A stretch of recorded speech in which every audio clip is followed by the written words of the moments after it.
In order to set a custom notification sound on POCO X7 Pro, you can open the Themes app, and then at the top of the app we need to switch to ringtone.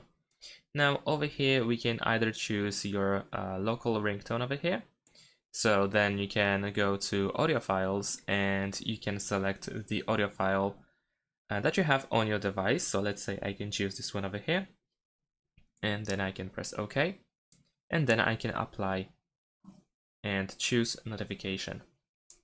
I can also tap on it in order to hear the preview of the notification. And in addition to that, you can go through these ringtones that we have over here, and you might be able to find something short enough that can be used for a notification instead, because it is just for the ringtones mainly. But I'm pretty sure you can find something short that can be used as notification.